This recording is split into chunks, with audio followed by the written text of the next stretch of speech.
Hey, in this video I'm going to explain the notion of p-completion and p-completeness for spectra. This generalizes the classical notion of p-complete rings and p-complete abelian groups, and we will also see how a spectrum can be recovered from its p-completions and its rationalization.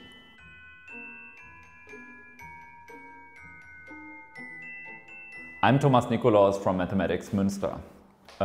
Let's first recall, in order to talk about p-adic completion of spectra, let's first recall that an abelian group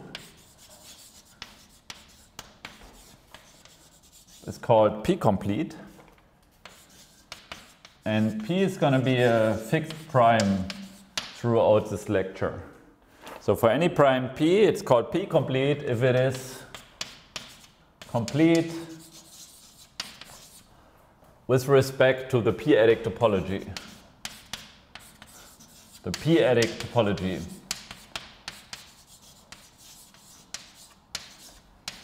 On A.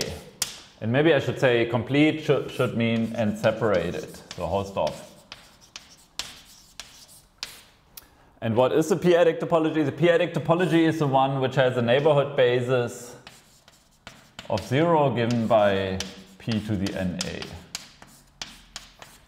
In other words, the sequence converges to 0 if it attains higher and higher. It becomes more and more divisible by p.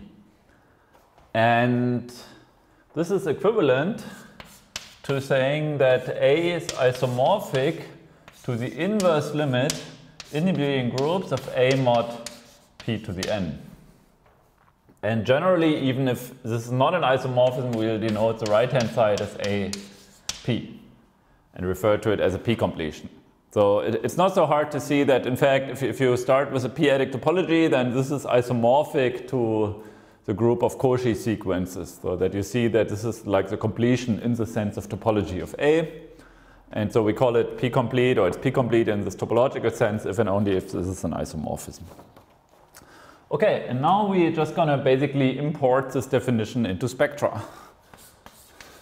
And for this we first want to make precise what we mean by A mod p to the n if we are in spectra.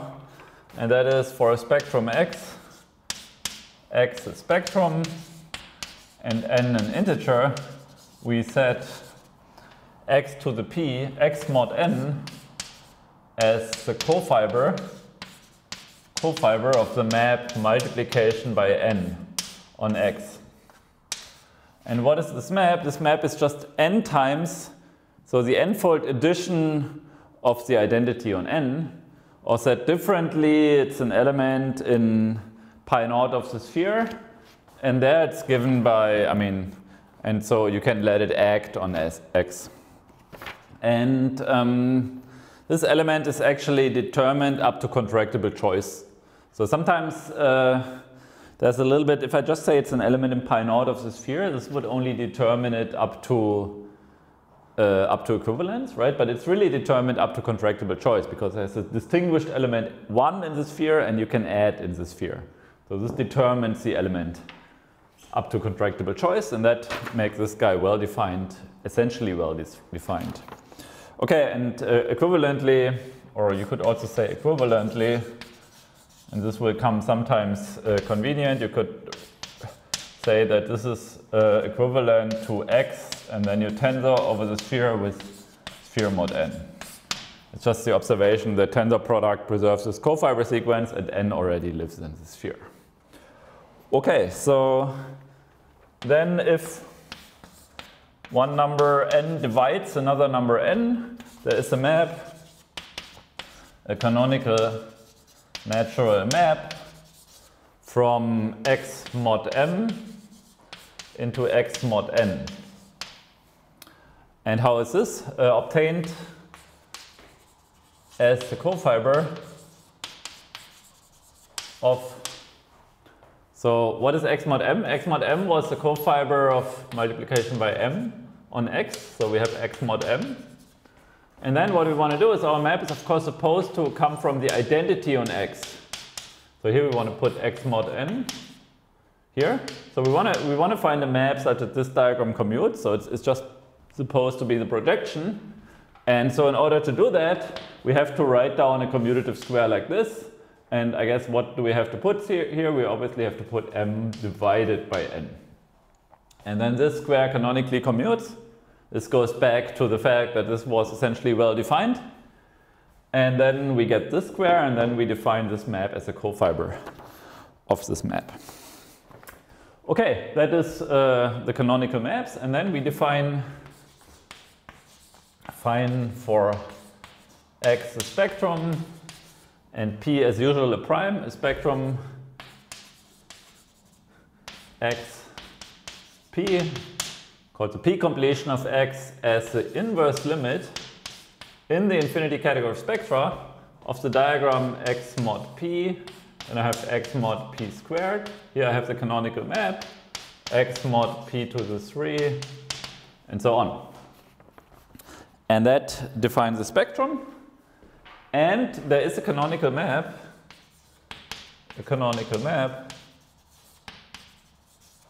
from x into xp induced from the projections x into x mod p to the nth. So the projections are just the maps, I mean, coming in the colimit. By definition, x mod p to the n is just a cofiber. So it's just this canonical map you get. And then this commutes with all these canonical maps essentially by construction, because we've constructed this such that it factors the identity. And that gives us this map, and they assemble together into a map into the limit by the universal property of the limit. And all of these constructions are well defined, up to contractible choice. So again, there's sometimes a little bit of uncertainty about what exactly times n means on a spectrum, but this is really well defined. Not only up to equivalence, but it's up to contractible choice. Okay, good. And I'm not saying any map which, well, you know what I mean, hopefully. Okay, good. So this defines this. And finally, we say a spectrum X is p-complete if the map from X into XP is an equivalence.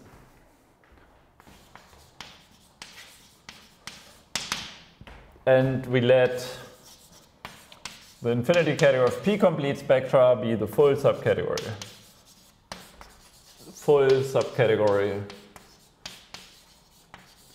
Infinity subcategory of spectra on p-complete spectra.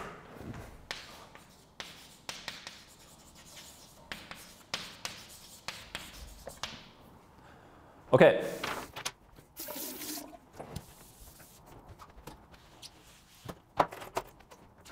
So that is the analog of p-complete abelian groups that we consider in spectra. And it turns out that this is a really well-defined notion, and actually it's even more well-defined than the notion of p-complete abelian groups. And the first statement is for every spectrum X, the spectrum XP is p-complete.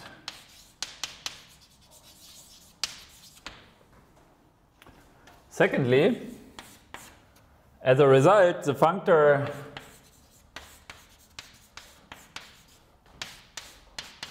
P, which a priori is a functor from spectra to spectra, and I guess I have only defined it on objects here, but as I said, because of this essential uniqueness and essentially well-definedness of all the constructions, everything lifts to functors.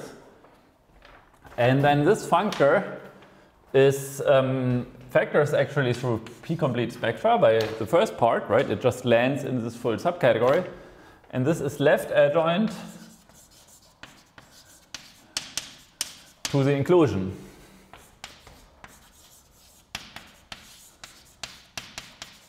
Of p-complete spectra into spectra.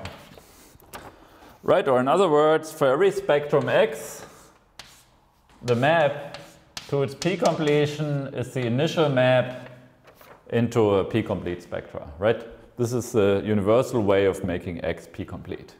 That's what this is saying. And the third statement is that the infinity category SPP has all limits and colimits. Okay. Let me sketch the proof of this result. Most of the proofs today will be sketchy or skipped, but let me at least tell you what one has to check. So in order to check that XP is p-complete, we observe the following facts. First fact is in fact that SPP is closed under limits, all limits, and finite colimits.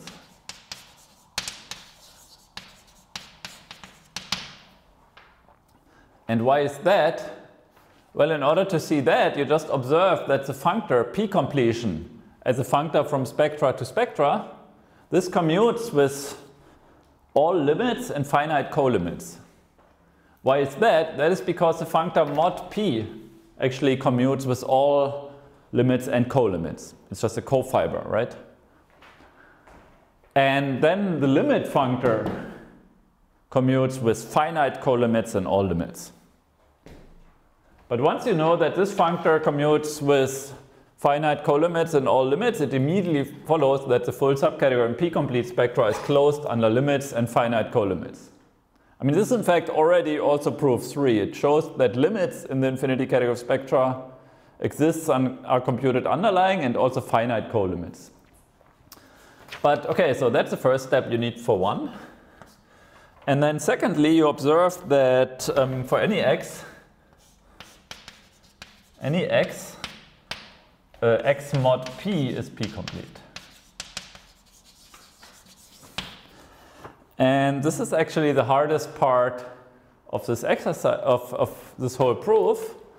And I want to leave this as an exercise. It's actually quite a bit tricky. So I recommend to first check that if the multiplication with p on x is 0, then x is p-complete. And then in fact there's a very subtle aspect here, namely that on the spectrum x mod p in general, multiplication by p is not null homotopic.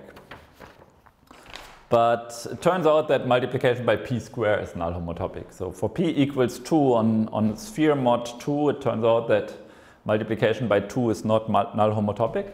It's a subtlety which comes up in higher algebra, which you don't see in ordinary algebra. But once you overcome these problems, I mean, then you see that this is true. And that's an exercise. And then you observe that, I mean, this implies also that x mod p to the n is p-complete. Why is that? I mean, for example, there's a fiber sequence. I mean, inductively, you just see that this sits in a fiber sequence like this, n-1. Here you have multiplication by p to the n-1, I guess. And then you see that this is inductively, you see that this is p-complete, and then all these 3 together imply that x hat, which was an inverse limit of x mod p to the n's, this is then also p-complete, because all the terms are p-complete and it's the limit of p-complete guys. So that proves the first part.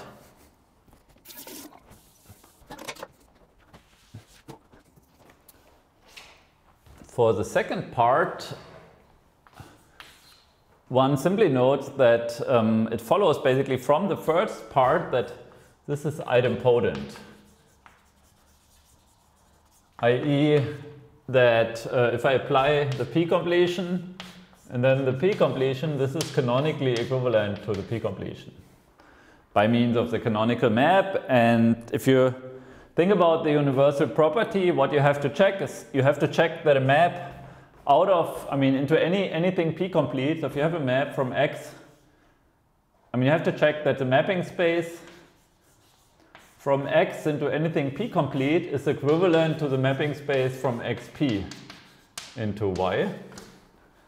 And using this fact can just construct I mean, there is a canonical map. If you have a map from the P completion, you can just pull back. So there's a canonical map in this direction. You have to check it's an equivalence. And you can just construct an inverse to this map by just applying the P completion to this map.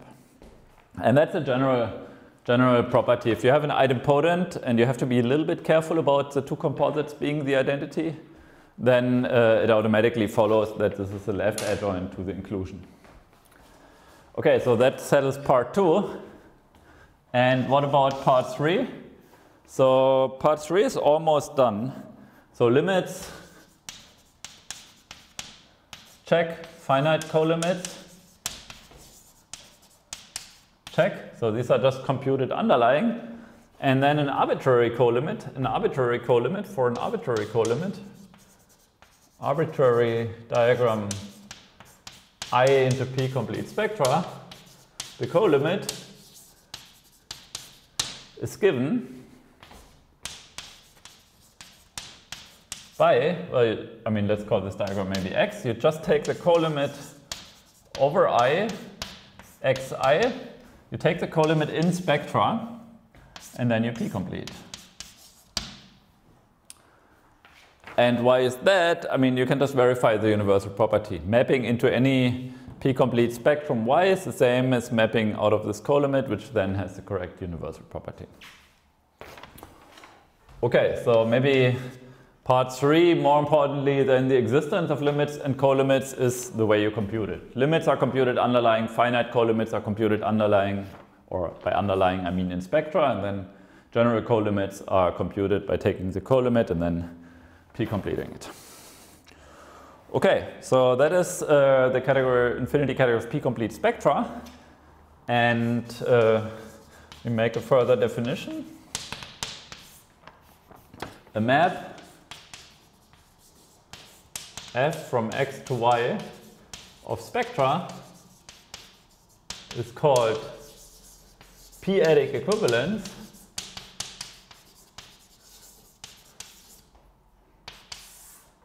if the induced map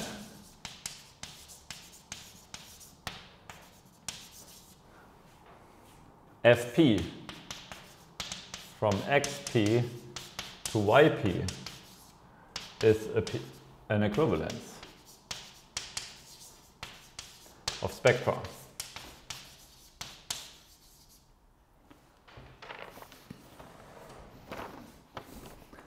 And note, of course, if X and Y are P complete,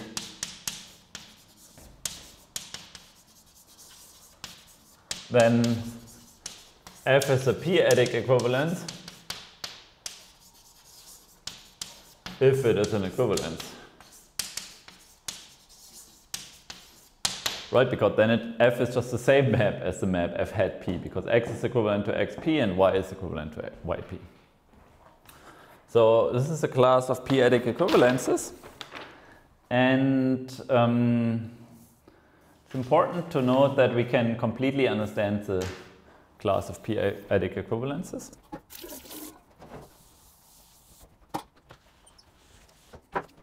That is the following proposition.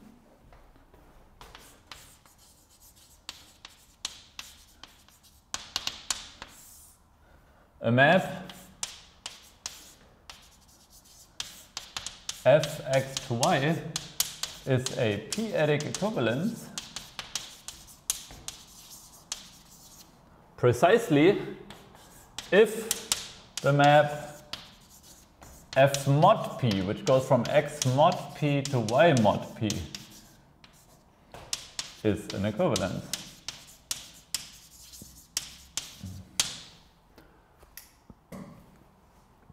So in general, it's easy to check what p-adic equivalence is, and this is actually important in conjunction with the note I made here, because if X and Y are P complete, then this tells us that we can check whether a map is an equivalence or not after taking the mod P reduction. And that is something which is really useful and which will be applied all the time in practice. And then the second statement is a map F for x and y connective. So connective means, remember that connective means that pi I x equals pi I y equals 0 for I negative. So it only has positive homotopy groups. For x and y connective is a p-adic equivalence if and only if the induced map on homology, so the induced map x tensor over the sphere HFP into y tensor S HFP, is an equivalence. Right, this is just, I mean, the homotopy groups of this is what is called the FP homology of x, and that is the FP homology in y. So you can check whether something is an equivalence on FP homology groups. And I want to leave this proposition as an exercise. And this is, I mean, unequally hard. First part of this proposition is relatively easy. So the idea, I guess one direction is more or less straightforward, namely if x mod p to y mod p is an equivalent, that this is a p-adic equivalence, you just show by inductively going through the limit defining p-completion. For the other direction you have to think for a second. So the first part is something which I really recommend everyone should do in order to get a feel for why this is true. The second part is an exercise which I want to only leave for those which are a little bit familiar with how Postnikov towers in spectra work, or alternatively the Atiyah-Hirzebruch spectral sequence. So you want to somehow make an induction over some Postnikov tower and maybe use something about the sphere spectrum in order to get the second part. So the second part is more for experts. But this is also a very important property that we'll use from time to time. Okay, and now, well, this gives us a pretty good handle on what p-adic equivalences and what p-complete spectra are. But still, I mean, how do you decide in practice whether a given spectrum is p-complete or not? And it turns out there's a very nice criterion for that. And let's first start with an ordinary abelian group considered as a spectrum. So the proposition is the following. If A is an abelian group,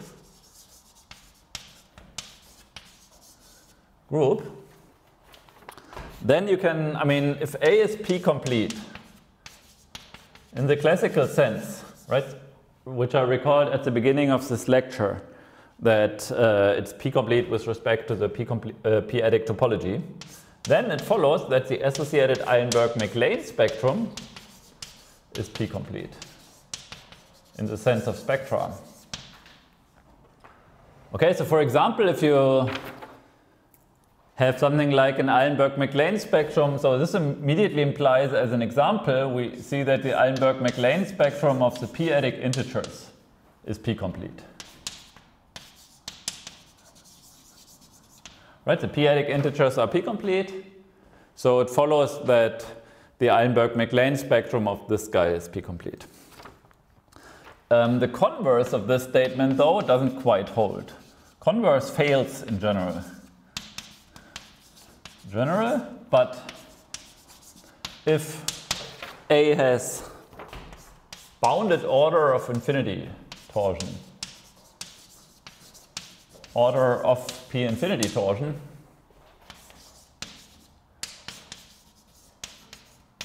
then this also holds. So what do I mean by p infinity torsion?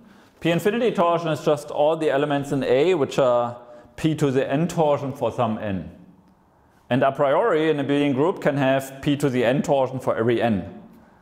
But I say it has bounded order if there's a largest n, so that every p infinity torsion is in fact p to the n torsion. For example, if A is torsion free, or if A is an FP vector space. In both of these cases, we have bounded order of p infinity torsion, and then the statement is that A is p-complete if and only if the Eilenberg-MacLane spectrum is p-complete.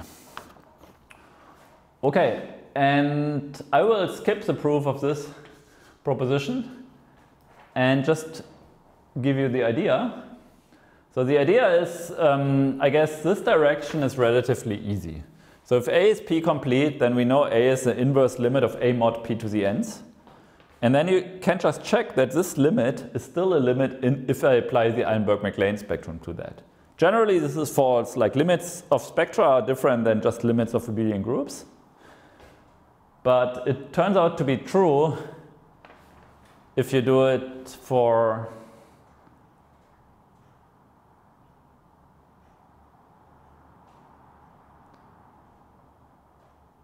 well, I guess it is immediate that it's also a limit of spectra if you think a little bit about connective spectra. But anyway, so the key is to note that A being the inverse limit of the A mod p to the nth implies that HA is also the inverse limit of the HA mod p to the nth. I mean, you have to, this is why I was just struggling. You have to think for a second about the mod p to the n reductions. And if there's p torsion, then this will catch up sort of higher homotopy groups. But anyways, if A is the inverse limit of the A mod p to the nth, then it follows, I mean, you just check that the Eilenberg-MacLane spectra of the A mod p to the nth is complete, and so HA is still the limit of those, and then it follows that it's p complete. So the first part is not as hard. The second part is a little bit harder. You have to think, I mean, this you can solve if you think a little bit about the so-called lim1 sequence, or the way somehow the cofibers and the inverse limit interacts. But I don't want to get into that, but it's very important to note this statement. This is of real high practical use. And why is that so? And in order to leverage that, we'll say in a abelian group A is called derived p-complete. Derived p-complete if the associated Eilenberg-MacLane spectrum A is p-complete.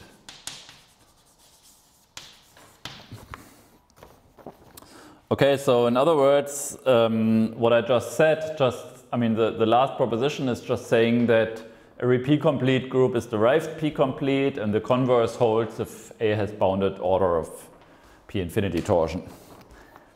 And there's one remark.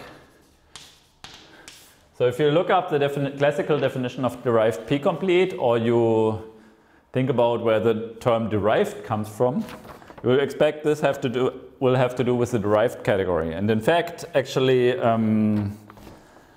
this is true. There is also a notion of p-completeness, etc., in the derived category of C, replacing spectra. Everything works exactly as in spectra. Right? You just copy my definitions that I've given today until now and work in the derived category of Z as opposed to the infinity category of spectra. Or said differently, you work over the Eilenberg-MacLane spectrum HC as opposed to over the sphere. And then you also get a notion of p-completeness in here. And then A is derived p-complete if and only if A is p-complete as an object in the derived category. Is p-complete.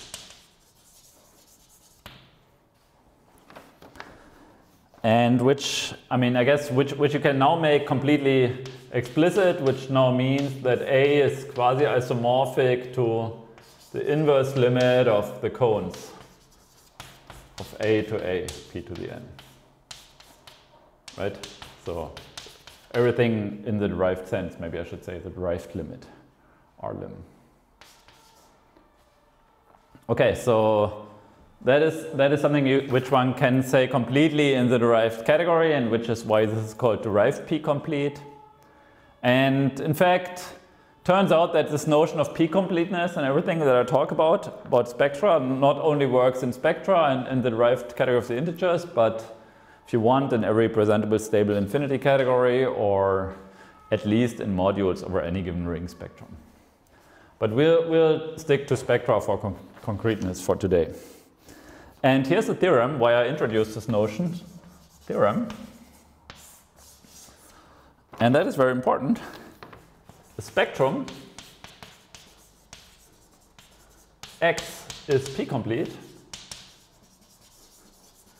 if and only if pi nx is derived p-complete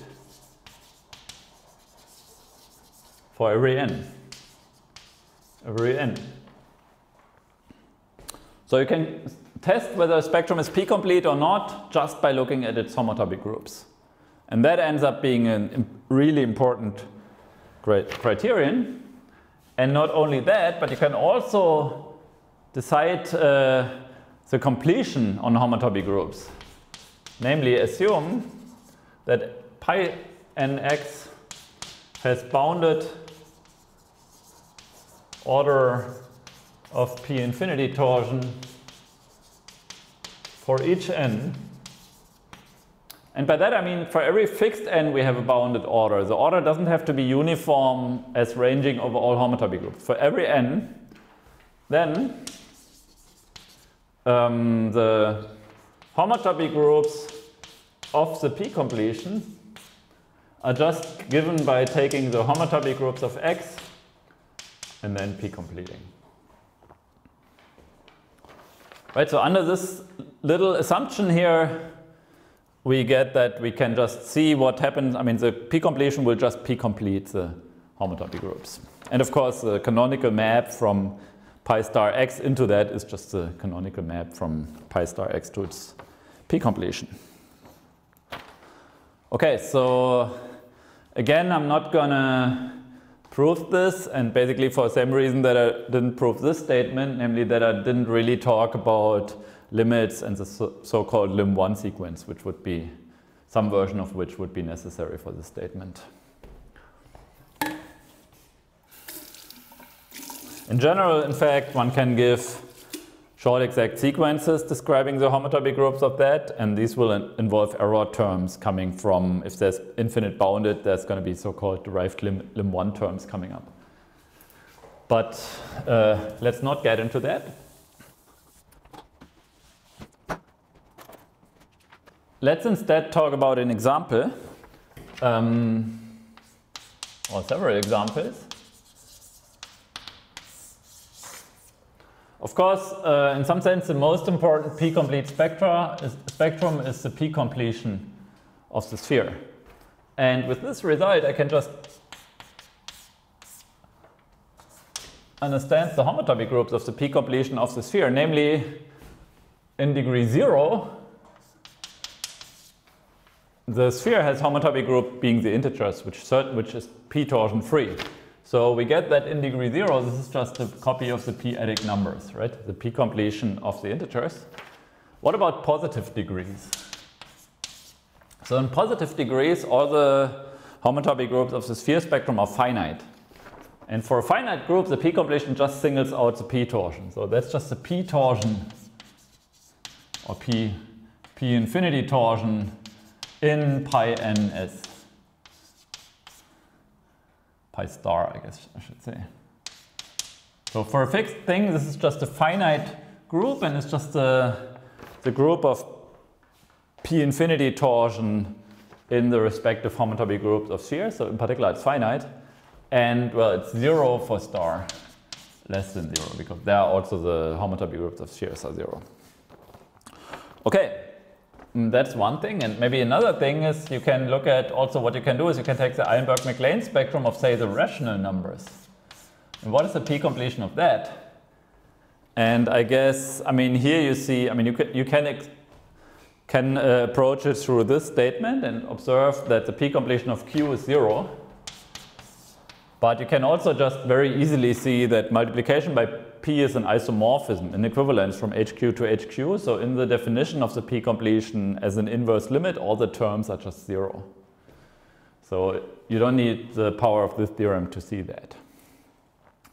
Anyways, this is the example, and I guess also we've seen that HZP is p-complete. Okay, so these are some examples of p-completion and p-complete spectra. And I want to now give you some monoidal properties.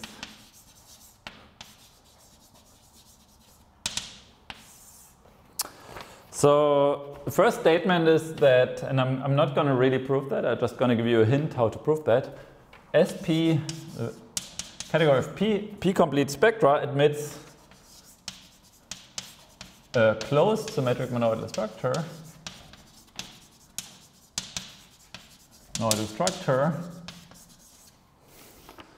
With the tensor product of two p-complete spectra is given by, I guess, the tensor product of spectra of the underlying spectra, and then you p-complete that. And let me maybe denote this tensor product like this.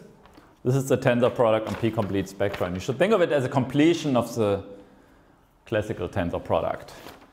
And I mean, more precisely, I should say the functor from spectra to p-complete spectra, which is just the p-completion, is strong monoidal, strong symmetric monoidal.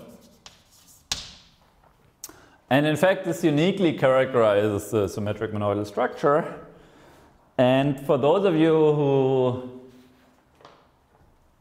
are into the technical details of the definition of what a symmetric monoidal infinity category is, I gave two definitions in a previous lecture, and somehow one of the definitions was co-Cartesian fibration over n fin star. And what you do is you just restrict this co-Cartesian fibration to the full subcategory on the total space. So the total space would be called spectra tensor, and then I restrict to those where all the terms, the objects in the total space are just lists of spectra, and I restrict to the full subcategory of those which are p-complete. And if you think about that, then you'll see that this is a true fact. I have to think a little bit why this again is co-Cartesian, because it's not true that co-Cartesian lifts in spectra tensor and spectra p are the same. Okay. So that is the first statement. So we have this completed tensor product, and as a result, which formally follows if you understand the logic behind the last exercise, but let me say that again, if R is a ring spectrum, and let's say an En algebra, then so is Rp. And the map R to Rp is an algebra map, is an En map exhibiting Rp as the initial p-complete En algebra under R. So almost, and I guess the first thing is, a priori, there might be a difference between being an En algebra in the infinity category spectra P and being an En algebra in spectra whose underlying spectrum is p-complete, but it turns out that those notions are the same. So this is unambiguous, saying that it's a p-complete En algebra. And this statement basically just says if you have this infinity category of En algebras in spectra, then as I just said, there's this full subcategory of En algebras in p-complete spectra. Again, being in here just means it's a full subcategory. You can just test that by saying the underlying spectrum is p-complete, and then we're saying that our p-completion in fact induces a left adjoint to this inclusion as well. Okay, so that is what I wanted to say about formal properties of p-completion.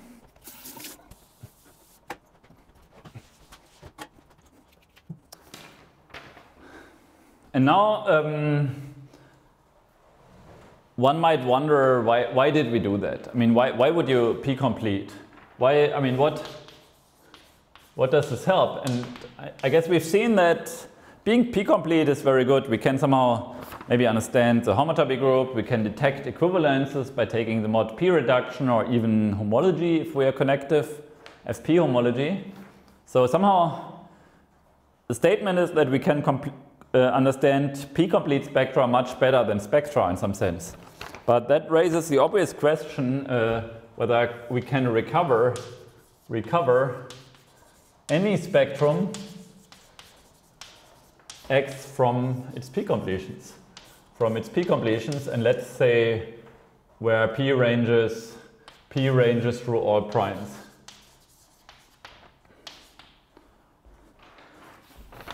And that is in some sense a very classical question. So when people initially started to contemplate p-completions of abelian groups, I'm not 100% sure about the history, but I think what happened is that people were studying like classical rings or varieties, so solutions to polynomial equations, right? And then the question was, well, it might be very hard to solve this, say, over the integers. But what is much easier is to solve that mod p. Just solve it in the vector space fp. Well, there you can basically count.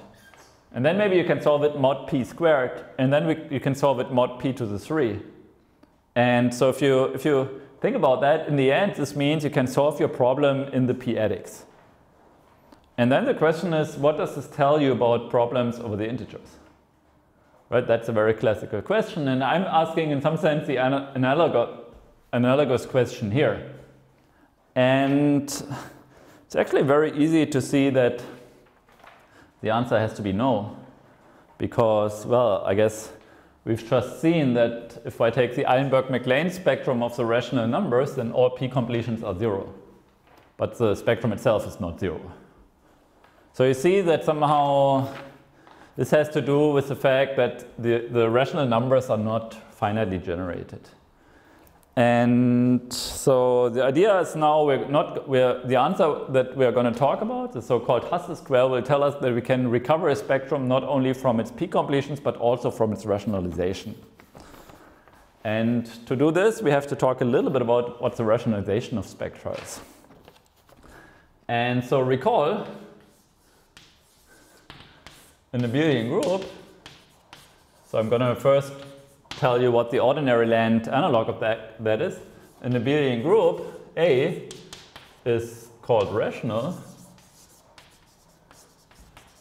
if it is uniquely divisible.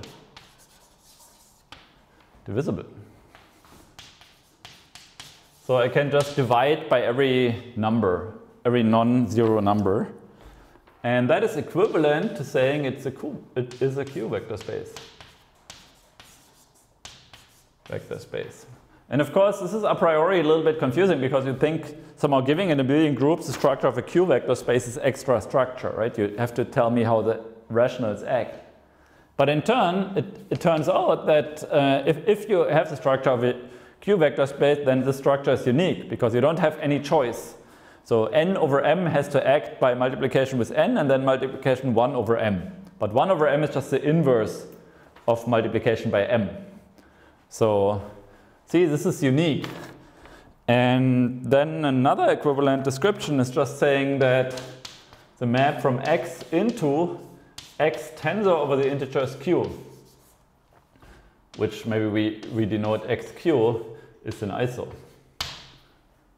Right, and for a general abelian group, you can just form this xq, and that's a rationalization that will assign to an abelian group its rationalization, and then it's the initial group was rational if and only if the map to this rationalization was an iso.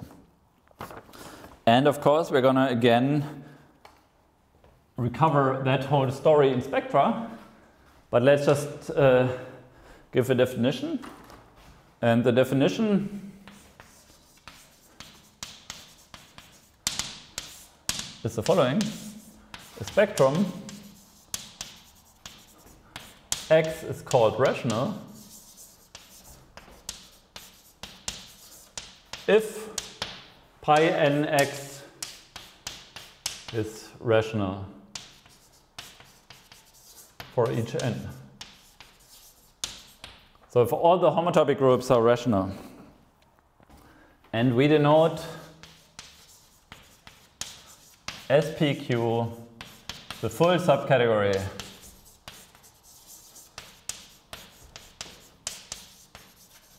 on all rational spectra.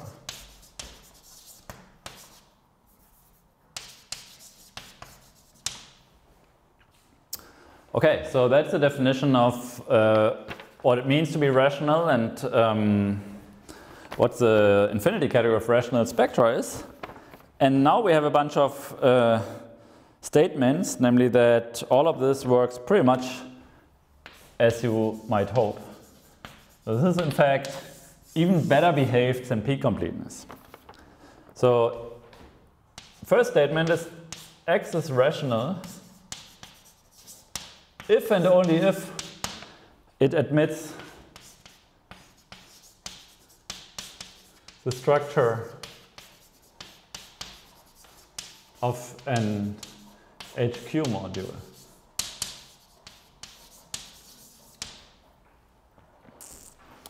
And I should add, and in this case, this structure is actually unique. The second statement is, for every spectrum X, we have that X tensor HQ. And we tensor over the sphere, which we will denote XQ is rational. And the homotopy groups of XQ are just given by taking the homotopy groups of X and then rationalizing those. So you should complement that with the statement about the p-completion, where we only had a similar statement about the homotopy groups of the p-completion under finiteness assumptions, or the assumption of the finiteness of the order of p-torsion. Here this is true unconditionally. And of course, I guess I've already implicitly assumed this, namely that the functor tensor HQ over the sphere from spectra to p-complete Q rational spectra is left adjoint to the inclusion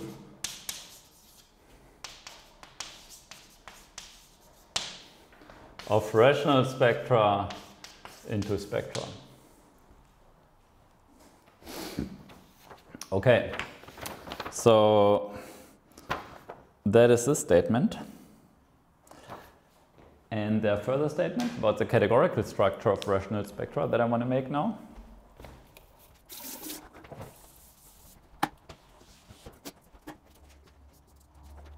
So the first categorical property is that rational spectra inside of all spectra is closed under limits and colimits.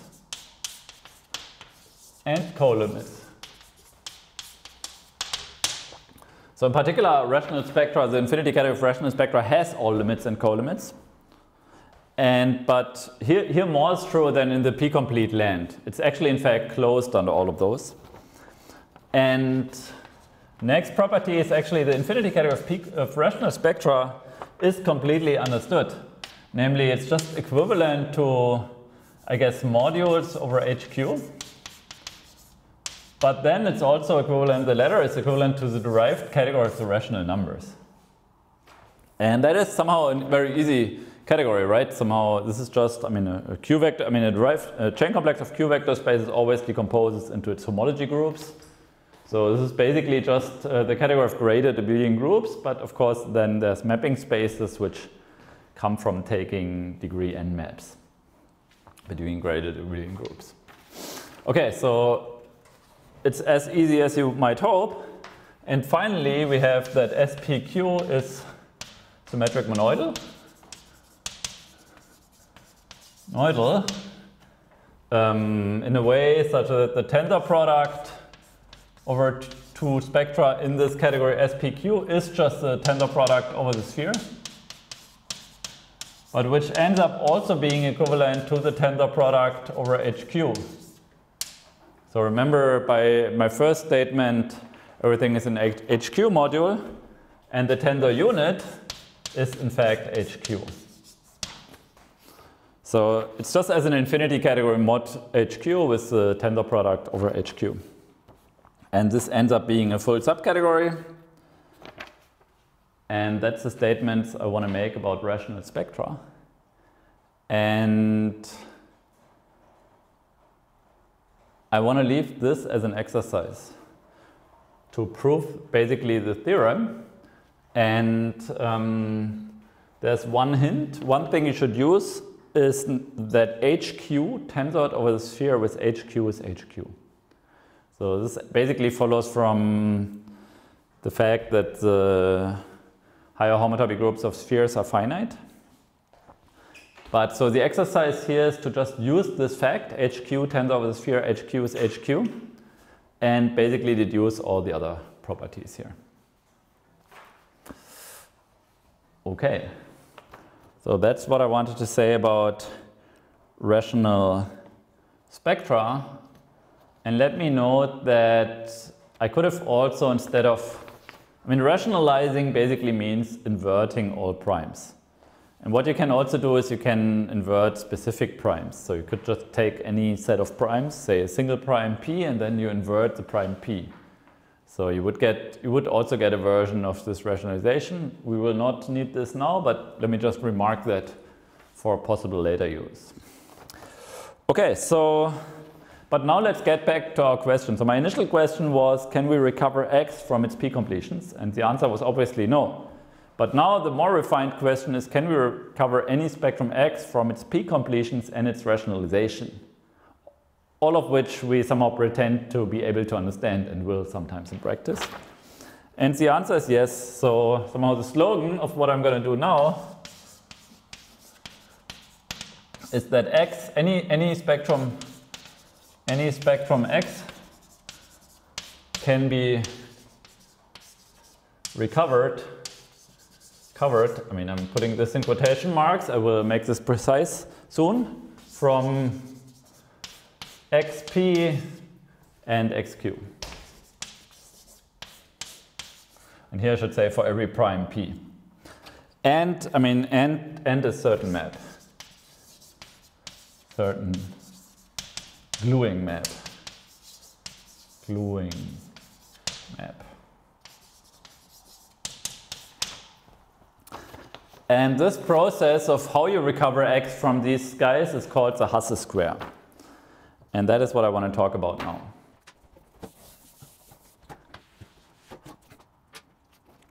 Okay, so what is the Hasse-square or fracture square? I guess for every spectrum we have maps from X into the p-completion of X for every p. We also have a map from X into its rationalization coming from the map sphere to HQ. And what we can do is we can take this map and apply rationalization to it. So we get a induced map from HQ into HP rationalized. And this letter I will just denote XQP for simplicity. This is just the definition.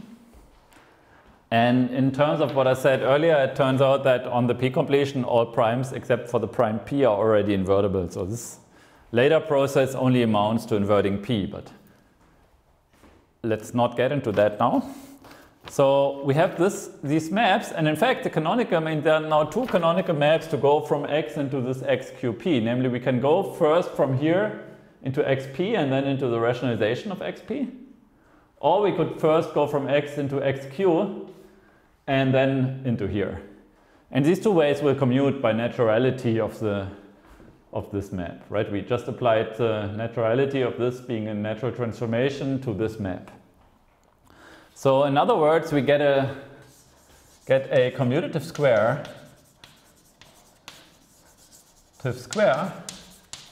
as follows. So we have X here, and then we have the map into the P completion. And here we have the map into its rationalization. And then we can go into, I guess I wanted to denote this QP, into QP here. And so we have a commutative square like this. And I'm leaving some space here because what I want to do is you can do that for every prime. And we can just combine all those prime squares together into one huge square by just taking the product over all primes P here, and then you also take the product over all primes here. Right? Because maps into a product are just the product of maps. And so we get a commutative square like this. And again, note that, again, being commutative is not a property, but just extra structure. And this comes with this extra structure coming from the naturality of this transformation. Okay, and that is called the Hasse-square, the fracture square. Let me say that, Hasse-square. Or fracture square.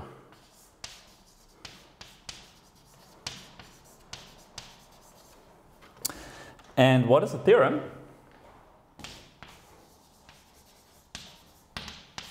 For any x, this square is a pullback for every spectrum x.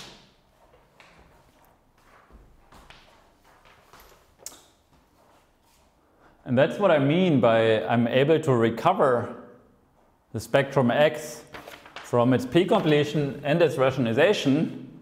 And the gluing map I was referring to is this map, which just consists of all those maps combined together.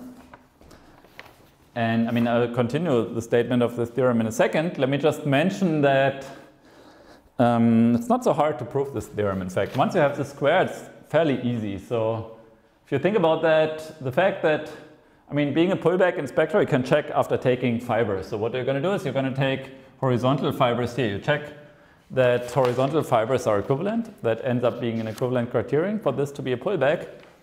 And then, I mean, you see that on horizontal fibers, this map is just induced by the rationalization.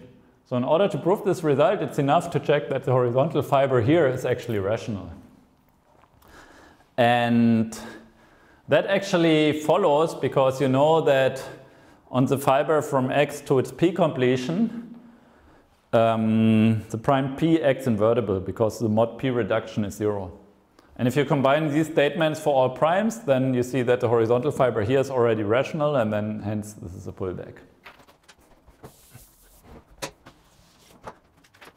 And in fact, one can make a much better statement than just saying that for every given spectrum this is a pullback. One can make a statement that the whole infinity category of spectra decomposes.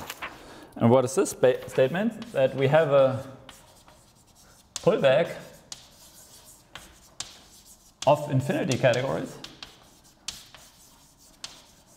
So the infinity category of spectra is actually also a pullback. So what we do is we just go to the product of infinity categories of P-complete spectra. So for every, I mean, this is the functor which is just basically the P completion. So for every spectrum we record the list of all its P completions. And then you can also go to its rationalization. But in order to record this maps from xq to this guy, what you're going to do, you're going to actually go to rational spectra, but to the delta 1. So that's a functor which just sends x to this map from xq to the product over all qp's. And then here I have the target map. Right, so spectra q to the delta 1 is just a functor category from delta 1 to spectra, or in other words, the arrow category of rational spectra. And the target map will take me to rational spectra here. And then here I have a map which just sends a list to all its rationalizations. So it sends a list xp, p and p will just be sent down to the product of all its rationalizations. Right, and you actually carry out the product in the infinity category of rational spectra. And so the statement is that the whole infinity category of spectra decomposes as such. And this is actually amazing if you think about it. Proof is not much harder than proving this is a pullback, but it's super useful because it tells you not only can you decompose a spectrum in terms of its p-completion and its rationalizations, but you can also construct maps this way and sort of decompose maps this way. And that ends up being a very useful statement. And the third part is that this also goes well with the monoidal structure. So it's not true, in fact, that this is a pullback of symmetric monoidal infinity categories. This has to do with the fact that some of these maps are not quite symmetric monoidal, but what is true is that on algebras we have pullbacks. We have pullbacks. So what you want to understand is you want to understand the category of En algebras in spectra. And this now also decomposes into the product of En algebras in p-complete spectra, where this again ranges over all primes. I guess I forgot to write this here. And then I have the arrow category of En algebras in spectra. So let me bracket like this. So in other words, what I'm saying is, in particular, if I have an En algebra, then this underlying morphism from xq into xqp, this is a map of En algebras in, and I guess I should have said rational spectra. And then here I again have the target map, and this goes to En algebras in rational spectra. And this map is just a product over all blank q's, where again product means carry out the product in the category of En algebras. Okay, and that tells me that not only can I decompose spectra, but I mean this goes well with ring structures and algebra structures. And again, this is true for every n, I guess, n equals 1, 2, 3, and even for n equals infinity. I guess, strictly speaking, also n equals 0, but that might not be the most interesting case. Okay, good. So that ends my lecture for today. I hope, even though I have not proven most of the results, you could follow, but it's very important that you understand what's going on here, that you sort of internalize this logic of doing computations one prime at a time, because this is something that is done all the time in stable homotopy theory, and that is something which, if you think about in our other course, topological Hochschild and topological cyclic homology, is a very important maneuver. And the lecture of today was supposed to legitimate this maneuver. Thanks very much and see you soon.